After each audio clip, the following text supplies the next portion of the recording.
السلام علیکم۔ اچھا، ایک چھوٹی سی موٹیویشنل سٹوری تھی جو آپ سے شیئر کر رہا ہوں کہ ایک شہر میں ایک بزرگ گھڑی ساز تھا اور اس کی دکان پر نا ایک نوجوان لڑکا آیا جس کے ہاتھ میں پرانے زمانے کی ایک ٹوٹی ہوئی گھڑی تھی۔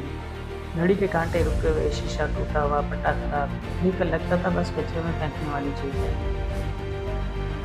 تو لڑکے نے یہ گھڑی انکل کو دکھائی تو انکل سے پوچھا انکل کتنے کی ہے؟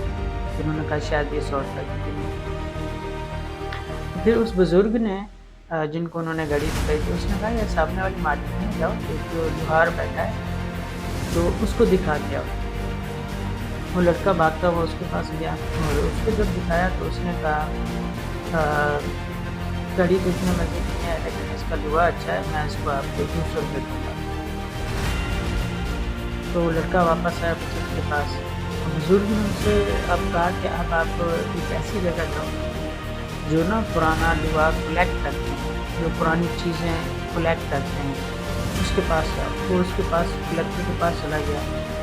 اس نے جا کر اسے جب وہ گھڑی دکھائی تو اس نے جانچ پڑتال کی تو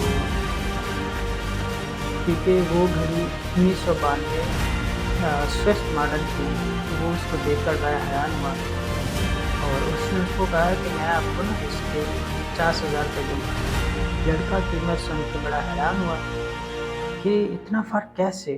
دوبارہ بابا جی کے پاس آیا اور بابا جی سے پوچھتا بابا جی ان چیزوں میں اتنا فرق کیوں ہے؟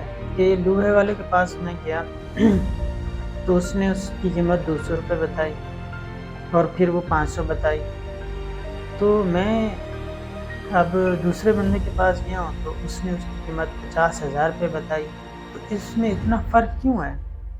بزرگ نے ایسا سے جواب دیا بیٹا چیزوں کی اصل قیمت اس کے ہاتھ میں نہیں ہوتی جو اسے جلدی جانچ لے، بلکہ اس کے ہاتھ میں ہوتی ہے جو اسے سمجھ سکے۔ لڑکا چپ ہو گیا اور پہلی بار اسے احساس ہوا کہ وہ اپنی زندگی لوہار جیسے لوگوں کو دکھا کر اپنی قیمت کم کروا رہا ہے۔ غلط لوگوں سے مشورہ، غلط لوگوں کی رائے، غلط لوگوں کی تعریف یا تنقید، پھر خود کو کم سمجھنا، آپ کی قیمت غلط لوگوں کے ہاتھ میں پڑ کر کم نہیں ہوتی۔ وہ صرف پہچان نہیں جاتی جس وجہ سے وہ آپ کی قدر نہیں کرتے۔ تو اپنی پہچان بنائیں، خدا رہا ایسے لوگوں کے ساتھ رہیں جو آپ کی قدر و قیمت بھی جانتے ہیں اور آپ کو پہچانتے ہیں۔